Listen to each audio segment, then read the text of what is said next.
Captain Jun Park stood on the bridge of the ECS Phoenix and tried not to wince as another warning light blinked on the main console.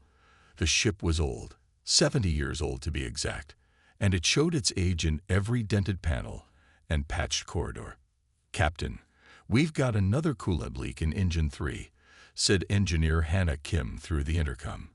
Her voice was calm despite the problem. After 5 years serving together on the Phoenix, a coolant leak was hardly worth raising her voice over. "Can you fix it before we reach the Confederation meeting point?" asked June. "Already on it. Old Reliable is helping me reroute the backup systems." The ship's ancient AI responded in its deep, slightly staticky voice. "Coolant systems adapting. Efficiency at 82%. Sufficient for current needs, Captain." June nodded even though neither Hannah nor the AI could see him. "Thank you both. Keep me updated." He turned to look at the main view screen where stars streaked by as they traveled through hyperspace. The Phoenix wasn't fast by modern standards, or by any standards, really, but it got the job done. "Usually, Captain, incoming transmission from Earth Command," said Officer Kwan from his communication station. The young man looked nervous, and June couldn't blame him. Messages from Command rarely brought good news, especially for ships like the Phoenix. "Put it through," said June, straightening his worn uniform jacket.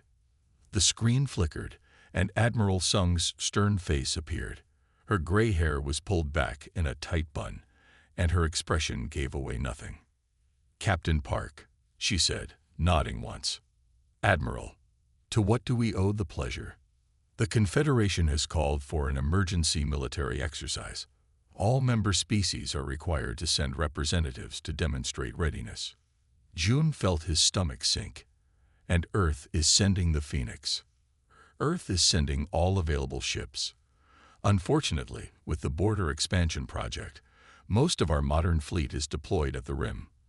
The Phoenix is one of the few ships close enough to the meeting point to arrive on time." June knew what that meant. The Phoenix, the oldest, most outdated ship in Earth's fleet, would represent humanity among the sleek, advanced vessels of alien civilizations that already looked down on humans as primitive newcomers. "Admiral, with all due respect, the Phoenix will be noticeable among the Confederation ships." Admiral Sung's mouth tightened. "Are you saying your ship isn't capable of following orders, Captain?" "No, Mom. The Phoenix will be there. I'm simply concerned about the impression we'll make." "Your concerns are noted, Captain. However, humanity has only been part of the Confederation for 40 years. We're still proving ourselves. Sometimes that means doing the best with what we have." Her expression softened slightly. "The Phoenix may be old, but it's reliable. And it has you and your crew." June nodded, knowing when to accept the inevitable. "Understood, Admiral. We'll make Earth proud. See that you do." Coordinates for the rendezvous are being transmitted now. Sung out. As the screen went dark, June let out a long breath. "Well, that went better than expected," said Diplomat Tali, who had been standing quietly at the back of the bridge. "At least she didn't mention the incident at Jupiter Station." June shot him a look. "We agreed never to talk about that." Tai raised his hands in surrender, but his eyes sparkled with humor. "As the ship's diplomat, I'm simply pointing out that Admiral Sung could have been much harder on us. Now, shall I prepare a briefing on the likely political implications of this exercise?"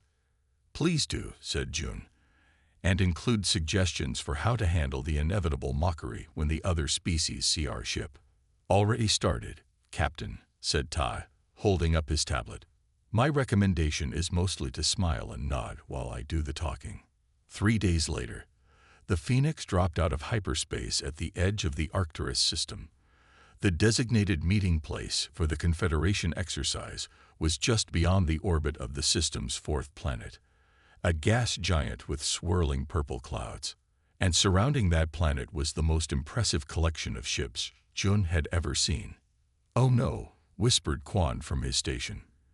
"They're all so beautiful," finished Ta, his diplomatic training failing him in the face of such technological disparity. The ships of the other Confederation species gleamed in the light of the Arcturus star.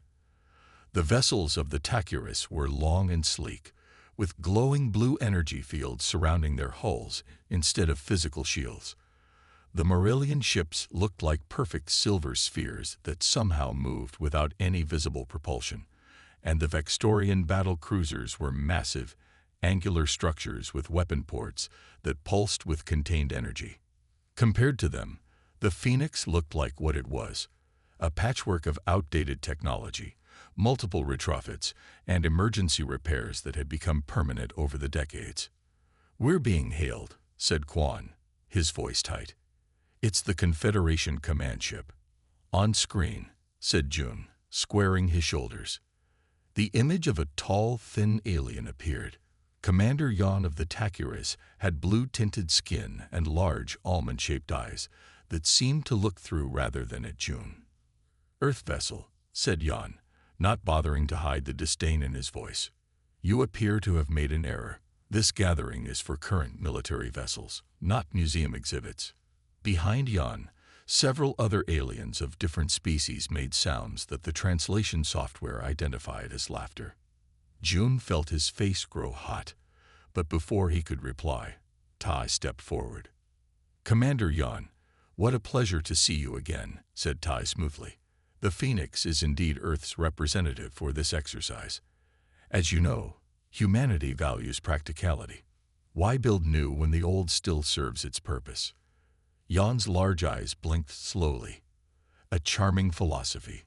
However, this exercise will test the limits of even our advanced vessels. I fear your practical approach may prove insufficient." "We appreciate your concern," said Tai, his smile never wavering. "But we'll manage." "We shall see," said Yon. "Report to Coordinate Sector 7, Position 12 for mission briefing. Try not to collide with any actual warships on your way. Yon out." As the screen went dark, Jun released a breath he hadn't realized he was holding. "Well, that was unpleasant," said Tai. "But not unexpected," replied Jun. He turned to his pilot. "Take us to the designated coordinates, half thrust. Let's not strain the engines before we even start." "Yes, Captain," said the pilot, carefully guiding the Phoenix through the gathered fleet. As they moved between the gleaming ships, the comm system suddenly lit up with incoming transmissions, dozens of them, all on open channels where the Phoenix crew could hear every word. "Is that an actual reaction drive? I thought those were extinct. Look at those hull patches. Are they using physical metal plates? Their communication array is practically prehistoric. How do they even manage faster than light calls?" The mockery continued as they made their way to their assigned position. The crew of the Phoenix grew quieter with each passing comment. Finally, Jun had enough. He stood up from his captain's chair and addressed the bridge. "I know what you're all thinking," he said, looking at each crew member in turn. "And yes, our ship is old. Yes, it's outdated. And yes, every gleaming vessel out there could probably outrun, outfight, and outperform us in a standard engagement." He paused, letting his words sink in. "But the Phoenix has something none of those ships have. It has a human crew that thinks differently.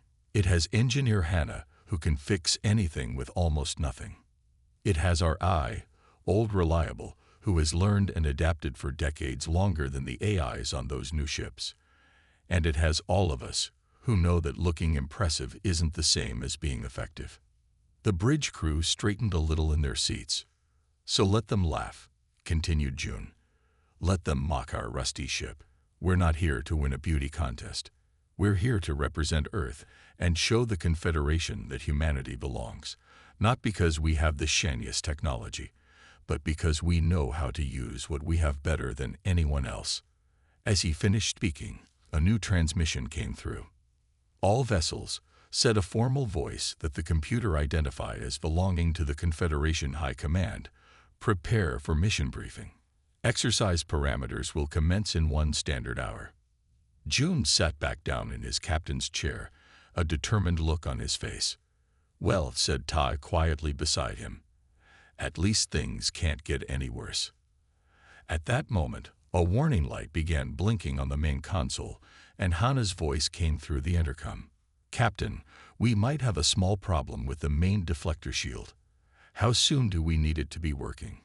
Tai closed his eyes. "I should really stop saying things like that."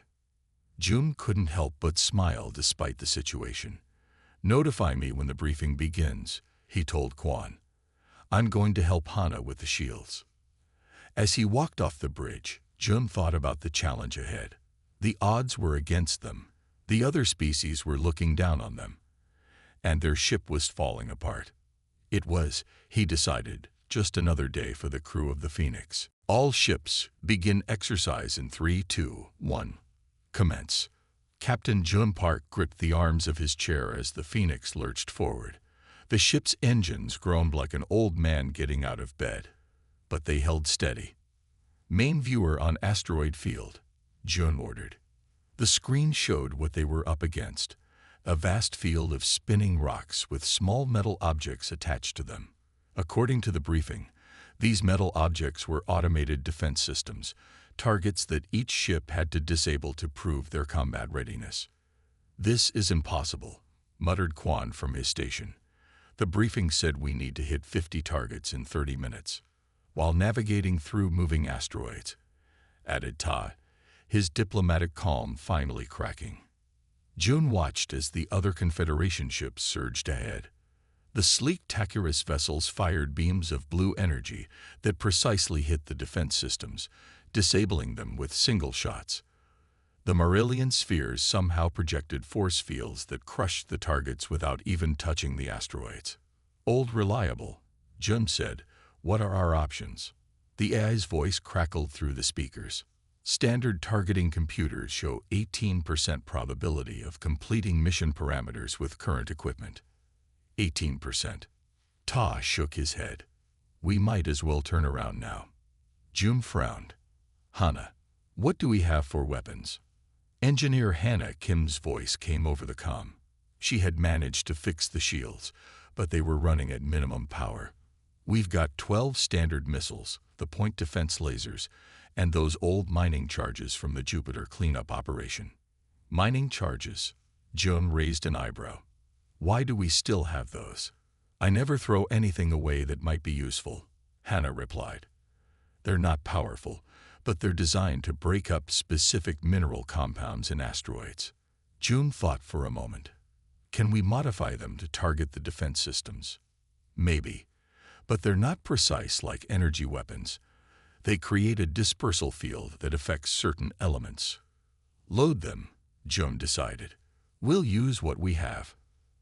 As the Phoenix entered the asteroid field, they could see the other ships zooming between rocks, their energy weapons flashing. The comm channels were full of commanders reporting their progress. Tacurus command ship reporting 20 targets neutralized. Marillion Sphere 8 reporting 15 targets neutralized.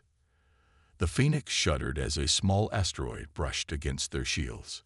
Shields holding at 62%, reported old reliable. Recommend caution. Target closest defense system, ordered Jun. Fire 1 mining charge. The Phoenix trembled slightly as it released the modified mining charge. The device floated toward a nearby asteroid with a defense system attached to its surface. Impact in 3, 2, 1, counted Quan. The mining charge hit the asteroid and exploded in a burst of dull orange light. Unlike the precise energy weapons of the other ships, the explosion covered a wide area, enveloping both the defense system and part of the asteroid. "Target disabled," said Quan, sounding surprised. "But," he paused, staring at his readings. "Captain, something strange happened." "Explain," said Jun, leaning forward. "The mining charge reacted with the asteroid's mineral composition. It created some kind of radiation pulse." "Is it dangerous?" asked Ta, looking concerned. Before Quan could answer, the comm system crackled with angry voices. "Earth vessel, what did you just do?" It was Commander Yan of the Tacurus. "My ship shields just flickered."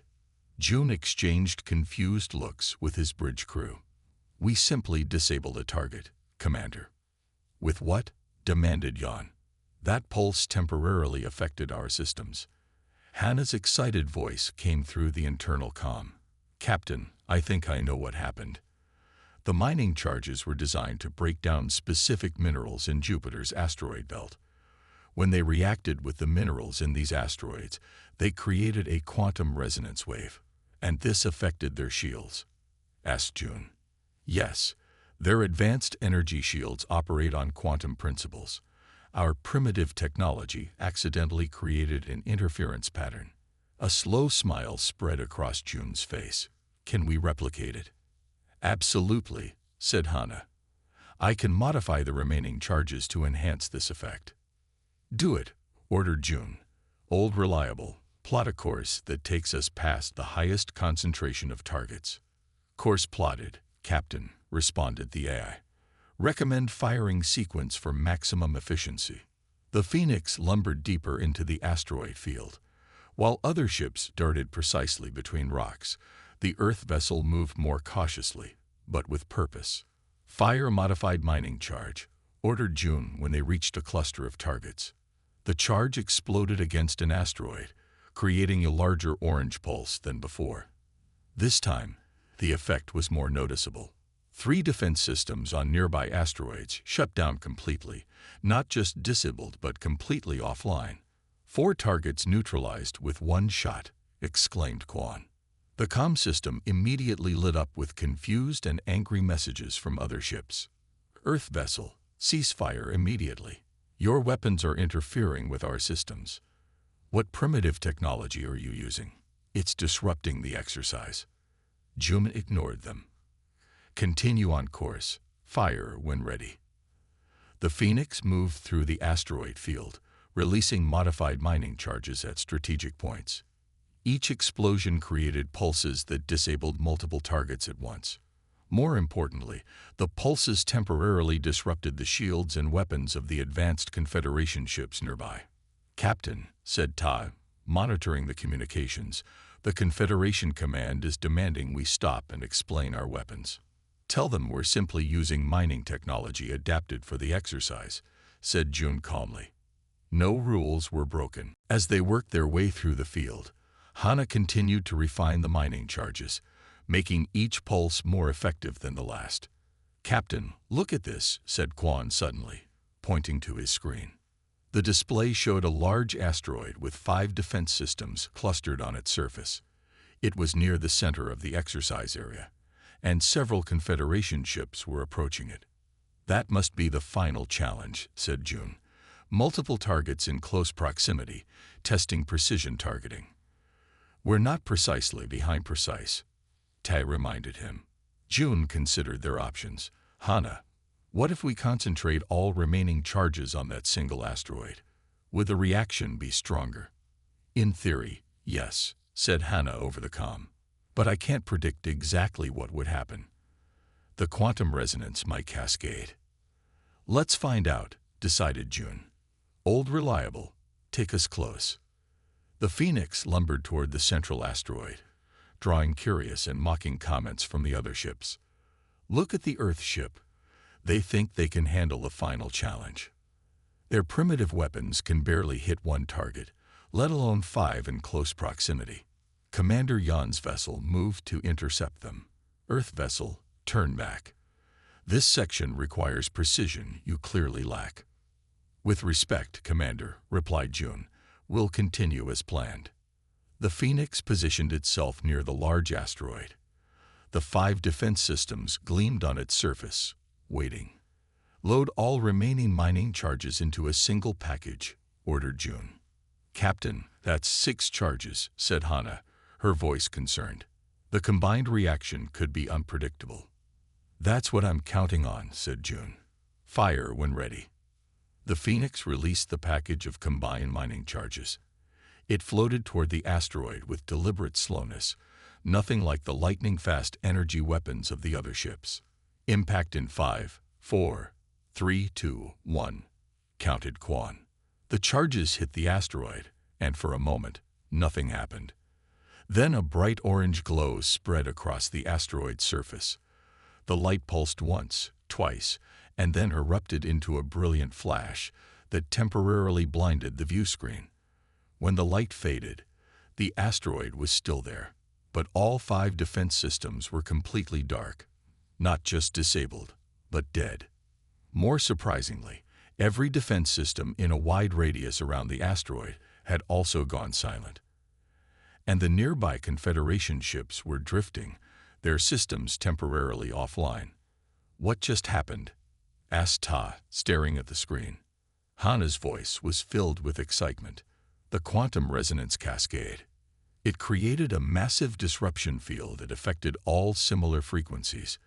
It didn't just disable the targets, it completely shut them down by disrupting their power cores.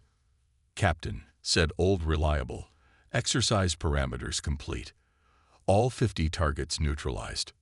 June sat back in his chair, stunned. "All 50, but we only fired 7 times. "Confirmed," said the AI. The final detonation affected 23 targets simultaneously. The comm system suddenly came to life with the voice of the Confederation exercise commander. "Exercise complete. All ships return to starting positions for evaluation. Earth Vessel Phoenix, stand by for special instructions." Ta looked worried. That doesn't sound good. But Jun was staring at the screen, where the other ships were slowly recovering from the effects of their final blast. A slow smile spread across his face. "Maybe not," he said, "but I think we just discovered something important." As the Phoenix turned back toward the gathering point, Jun noticed that the other ships were keeping their distance, no longer coming close to mock the rusty Earth vessel. They weren't laughing anymore. The Phoenix drifted in space beside the Confederation command ship. It had been 6 hours since the exercise ended, and Captain Jun Park and Engineer Hannah Kim were in a meeting with Confederation officials. The rest of the crew waited nervously on the bridge. "What's taking so long?" asked Quan, pacing back and forth. "Are they in trouble?" Ta shook his head. If they were in trouble, the meeting would have been quick. Long meetings usually mean interesting discussions or complex arguments, said Old Reliable, the ship's eye. Suddenly, the docking tube connected to the Phoenix lit up. June and Hannah were returning. When they stepped onto the bridge, everyone turned to look at them. June's face was serious, but Hannah could barely hide her excitement. "What happened?" asked Ta. "Are we being punished for disrupting the exercise?" June sat in his captain's chair. "Not exactly. They spent hours trying to understand what our mining charges did to their systems." "And?" prompted Quan. "And they're concerned," said June. "Our primitive technology affected their advanced shields in ways they didn't think possible. The Confederation scientists want Hannah to explain how it works." Hannah grinned. "I told them I'd need to study it more myself. The quantum resonance was an accident, but a happy one." "So what happens now?" asked Ta. Jun was about to answer when the ship's alert system began blaring. Red lights flashed across the bridge. "Emergency broadcast from Confederation Command," reported Quan, his fingers flying over his console. "All ships to battle stations." "Put it on screen," ordered Jun. The main view screen flickered to life, showing a grim-faced Confederation admiral, a tall being from the Moralian species. "Attention all Confederation vessels. This is not a drill. 3 Confederation border worlds are under attack by Void Dominion forces. All ships capable of combat are ordered to respond immediately. Coordinates are being transmitted now." The screen went blank. The bridge of the Phoenix fell silent. The Void Dominion. Every crew member knew the stories. A mysterious empire from beyond known space that had been threatening the Confederation for decades. Until now, they had only conducted small raids on remote outposts. 3 worlds at once, whispered Ta. "This is a full-scale invasion." June turned to Quan. "What are our orders?" Quan checked his console. We're assigned to evacuation duty at Outpost Beta 7. It's the smallest of the attacked locations." No one was surprised. Of course, the rusty Phoenix wouldn't be sent into actual combat. "Set course for Beta 7, ordered June. "Maximum speed." "Yes, Captain," said the pilot. As the Phoenix prepared to jump to hyperspace, they watched the other Confederation ships forming into battle groups. The sleek vessels moved with confidence, their weapons systems powering up. "They'll handle the fighting," said Ty, as if reassuring himself. "We'll save lives through evacuation." "That's important too." June nodded, but his eyes were thoughtful as he watched the Confederation fleet. Something didn't feel right. 8 hours later, the Phoenix arrived at Outpost Beta 7. The small space station orbited a rocky moon. Below them, they could see a Void Dominion attack ship, a dark, angular vessel that seemed to absorb light rather than reflect it. "One enemy ship detected," reported Quan. "It's attacking the station's outer ring where the civilian quarters are located." "Shields up," ordered June. "Prepare evacuation shuttles." As they moved closer to the station, June studied the enemy ship. It fired dark purple energy beams at the station, methodically cutting through its outer defenses. "Captain," said Old Reliable, "incoming transmission from the station." A tired-looking station commander appeared on screen. "Earth vessel, thank the stars you're here. We need immediate evacuation. Our shields are failing." "We're preparing shuttles now," said June. "But what about Confederation defense ships?" The commander laughed bitterly. "They've got bigger problems. The main fleet is engaged at Proxima Colony and Vega Station. We're on our own here." "Understood. We'll begin evacuation immediately." As the Phoenix moved closer to the station, Quan called out, "Captain, incoming transmission. It's from the Confederation battle group at Proxima." The screen split to show Grand Admiral G, the highest-ranking human in the Confederation fleet. Her face was streaked with sweat, and smoke filled the background behind her. "Captain Park, are you at Beta 7? She asked urgently. "Yes, Admiral. Beginning evacuation now." "Listen carefully. The Dominion ships have some kind of advanced shield technology. Our weapons can't penetrate them. All Confederation energy weapons are being absorbed or reflected." June felt his heart race. "All of them. What about physical projectiles?" "Ineffective against their armor once shields are down. We're taking heavy losses." An explosion rocked her ship, and the image shook. "Park, remember what your ship did during the exercise. That quantum resonance effect." June's eyes widened. "Yes, Admiral. Try it. We need any advantage." The transmission cut off abruptly. June turned to his crew. Their faces showed the same realization. "Their shields might be vulnerable to our primitive technology," said Hana. "But we used all our mining charges in the exercise," said Quan.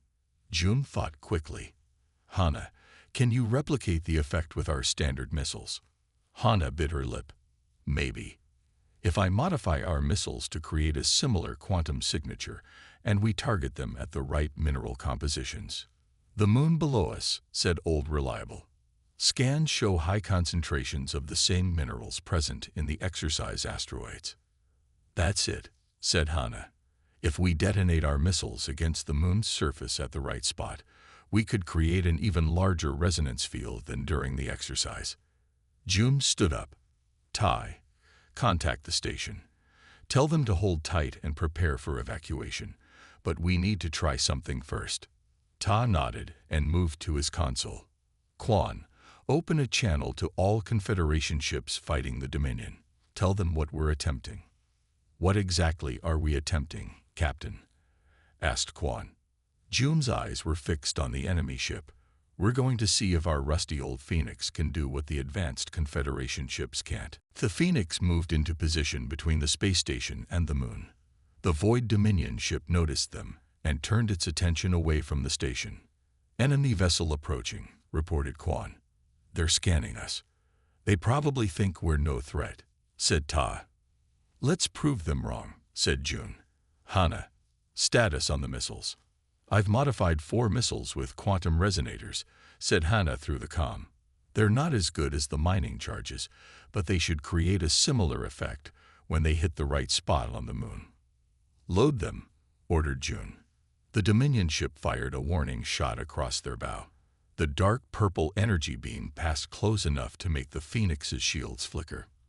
"They're telling us to leave," said Ta. "Ignore them," said June. "Aim at the coordinates Old Reliable calculated. Fire when ready." The Phoenix shuddered as it launched the first modified missile. The projectile arced down toward the moon's surface, hitting a patch of exposed minerals. The explosion created a pulse of orange energy that spread outward. "Minor effect detected," reported Old Reliable. "Enemy shields disturbed but holding." "Fire the second missile at the same location," ordered June. "Let's stack the effect."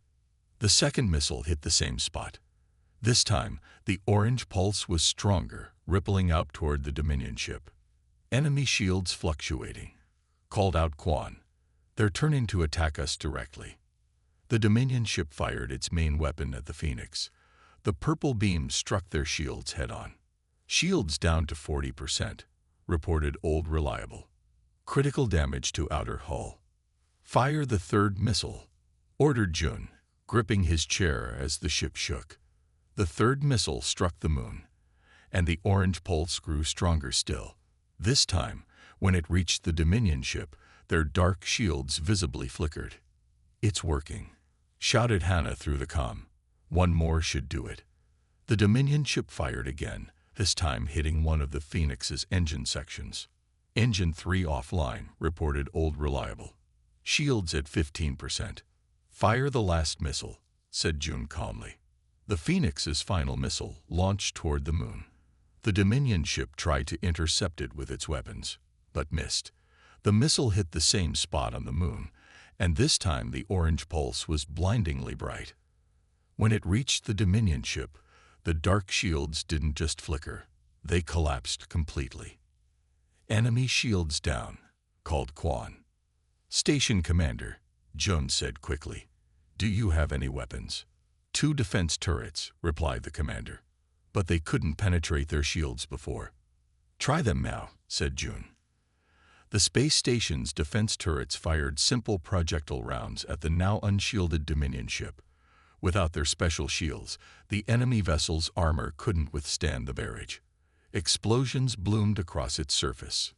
"They're retreating," shouted Quan as the damaged Dominion ship turned and accelerated away from the station. Cheers erupted across the bridge of the Phoenix. June allowed himself a small smile before turning serious again. "Open a channel to Grand Admiral G," he ordered. "Tell her we found a way to defeat the Void Dominion shields. Then prepare the evacuation shuttles. We still have a job to do." As the crew moved to follow his orders, June looked at the view screen where the Dominion ship was now just a distant point of light. The rusty old Phoenix had just changed the course of the war. The Phoenix moved slowly through space, its damaged hull creaking with each small course adjustment.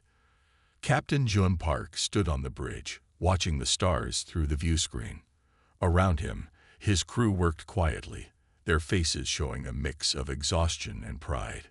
It had been 3 days since they discovered how to defeat the Void Dominion shields at Outpost Beta 7. 3 days of non-stop work. Engineer Hannah Kim entered the bridge, dark circles under her eyes, but a smile on her face. "The last shuttle is away, Captain. All civilians from Beta 7 have been evacuated to safety." "Good work," said June. He turned to Communications Officer Quan. "Any word from Confederation Command?" Quan nodded. "Yes, sir. Grand Admiral G is requesting our immediate presence at Proxima Colony. They're gathering all ships with our modification." The modification was what everyone was now calling the Phoenix Protocol. Hannah's method for creating the quantum resonance effect that disrupted Void Dominion shields. After their success at Beta 7, Hannah had written detailed instructions that were sent to every Confederation ship. "Set course for Proxima Colony," ordered June. "Best speed our engines can manage." "That won't be very fast," said Todd with a small smile. "Engine 3 is still offline." "We'll get there," said June confidently. "We always do." Proxima Colony was a major Confederation world with over 5 million inhabitants, As the Phoenix approached, they could see the damage from the Dominion attack. Parts of the planet's surface were scarred by weapon impacts, and debris from destroyed ships formed a thin ring around the planet. But the Confederation had held the line. Using the Phoenix Protocol, they had managed to disable enough Dominion shields to force a retreat. Now, a fleet of ships orbited the planet, preparing for the next phase of the war. "We're being hailed by the Confederation flagship," said Quan. "On screen," replied Jun. Grand Admiral G appeared, looking tired but determined. "Captain Park, the Phoenix is a welcome sight." "Thank you, Admiral. We came as quickly as we could." "Your ship may be slow, Captain, but your innovation has been racing across Confederation space," said G with a rare smile. "The Phoenix Protocol has changed everything. I need you and Engineer Kim to transfer to my ship immediately for a war council." The war council took place in a large meeting room aboard the flagship. Representatives from all Confederation species were present, including Commander Yon of the Takuris, who now looked at Jun and Hana with grudging respect instead of contempt. A brilliant human physicist named Min was explaining the science behind the Phoenix Protocol to the gathered leaders. "It's actually quite simple once you understand it," said Min, pointing to a holographic display. "The Void Dominion shields operate on a completely different principle than our own. They use quantum entanglement to create an impenetrable barrier against energy weapons." "And why didn't our own scientists discover this weakness?" asked a Moralian representative. Min smiled. "Because we've all been developing the same types of technologies for centuries. The Dominion shields were designed to counter those specific technologies, but the Earth ship used something we all considered obsolete: physical reaction explosives combined with an unusual quantum processing core." "Primitive technology," muttered Commander Yon. "Different technology," corrected Min. "And that difference is now our greatest advantage." Grand Admiral Jai stood up. "Thanks to the Phoenix Protocol, we've successfully defended 3 worlds. But intelligence reports indicate the Dominion is regrouping for a larger attack. They'll target our most critical worlds next, including the Confederation capital." A worried murmur spread through the room. "We need to retrofit as many ships as possible with the Phoenix Protocol," continued Jai. "Engineer Kim has already simplified the process so it can be done quickly with available materials." All eyes turned to Hana, who nodded confidently. "But even with the modifications, we need a new strategy," said Jai. "And that's where Captain Park comes in." Jun stood up, surprised. "Admiral, you proved at Beta 7 that an unconventional approach can succeed where traditional tactics fail," said Jai. "I'm placing you in command of Phoenix Squadron, a special task force that will lead our counterattack." "Phoenix Squadron," repeated Jun, stunned. "Yes, 6 ships, including your own, all fully equipped with the Phoenix Protocol. Your mission will be to strike at key Dominion positions and test their defenses for new adaptations." Jun looked around the room. The alien representatives who had once mocked his rusty ship were now watching him with expectation and hope. "I accept, Admiral," he said simply. 2 weeks later, Phoenix Squadron patrolled the edge of Confederation space. The Phoenix itself had been repaired and upgraded, though Jun had insisted they keep most of the original systems intact. "If it's not broken, don't fix it," he told the repair crews. Hana had spent the time working with scientists from all Confederation species, further refining the Phoenix Protocol. Each day brought new improvements to the system. On the bridge, Jun studied the tactical display. Beside him stood Captain Jin, commander of one of the other squadron ships and a recent graduate of Earth's Fleet Academy. "I still can't believe I'm serving under the famous Captain Park," said Jin with obvious admiration. "They're teaching the Beta 7 engagement in the Academy now." Jun smiled. "Fame is fleeting, Captain Jin. Focus on the mission." "Yes, sir," said Jin, still grinning. Tai approached them. "Captain, we've received new intelligence from Confederation scouts. A Dominion fleet has been detected heading for the Confederation capital. At least 30 ships." Jun's expression turned serious. How long until they arrive? 12 hours, said Ta. The main Confederation fleet is moving to intercept, but they're requesting Phoenix Squadron join them as soon as possible. Set course for the capital, ordered June. Maximum speed. The space around the Confederation capital world was beautiful. 3 moons orbited the blue-green planet, and elegant space stations formed a protective ring around it. But now that peaceful scene was about to become a battlefield. The Confederation fleet had formed a defensive line between the planet and the approaching Dominion forces. Over 200 ships of all sizes and designs waited for the enemy. The Phoenix and its squadron took position near the center of the formation. From his captain's chair, Jun could see the fleet's flagship where Grand Admiral G was coordinating the defense. Dominion fleet dropping out of hyperspace, reported Quan, his voice tense. On the view screen, dark shapes appeared against the stars. The Void Dominion ships were larger than before, their black hulls seeming to bend light around them. They've modified their designs, said Hana, studying her readings, probably trying to counter the Phoenix protocol. Will our methods still work? Asked June. Hana shrugged. Only one way to find out. The comm system activated, and Grand Admiral G addressed the entire fleet. Confederation forces, this is Grand Admiral G. The enemy before us threatens everything we've built together. They thought their advanced technology made them invincible, but they were wrong. Today we stand united, all species, all worlds, to defend our home. For the Confederation. Cheers echoed across the comm channels. The Dominion fleet moved forward in perfect formation. Their lead ships fired the first salvo, purple energy beams that reached across space toward the Confederation line. All ships, execute Phoenix Protocol Alpha, ordered Admiral G. The Confederation fleet responded with a wave of modified missiles and projectiles.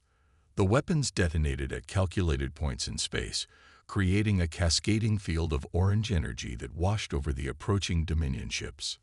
For a moment, nothing happened. Then, one by one, the dark shields of the enemy vessels began to flicker and fail. It's working, shouted Quan. But the victory was short-lived.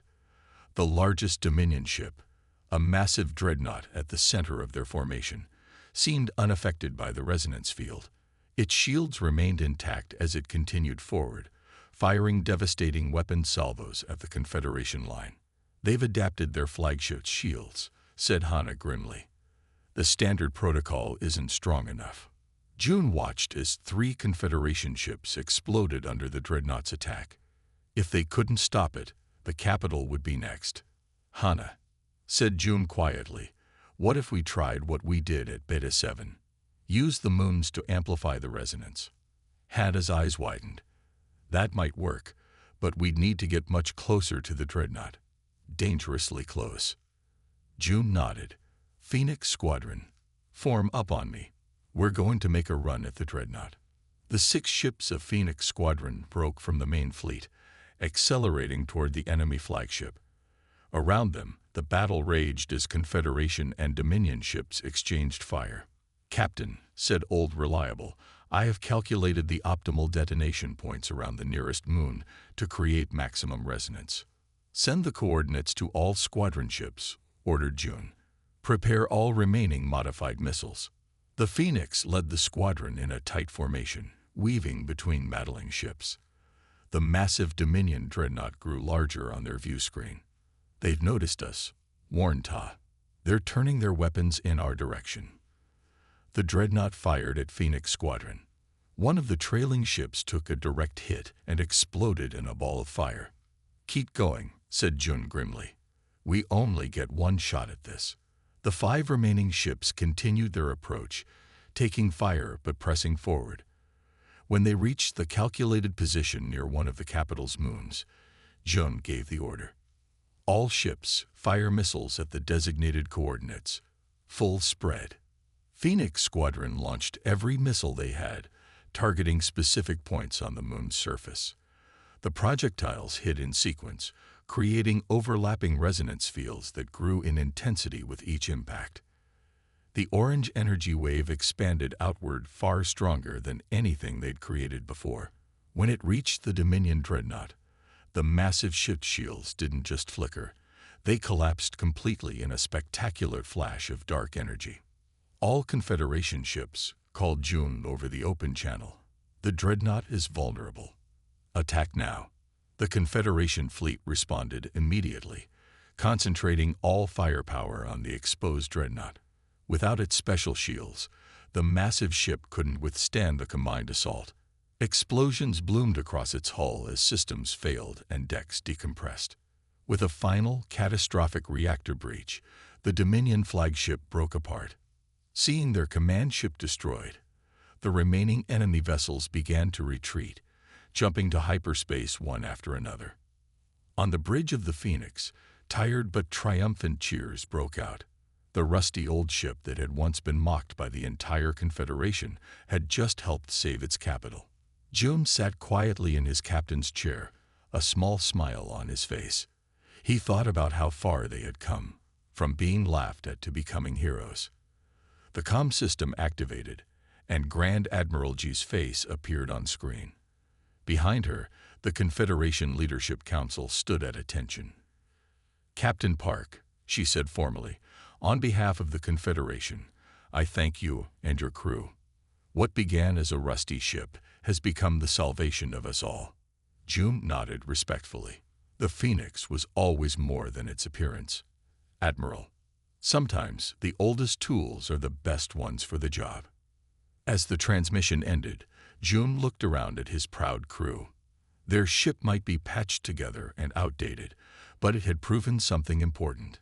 Never judge by appearances alone, for sometimes the greatest strength comes in the most unexpected packages. The once laughable rusty ship had become a legend that would be remembered throughout the galaxy for centuries to come.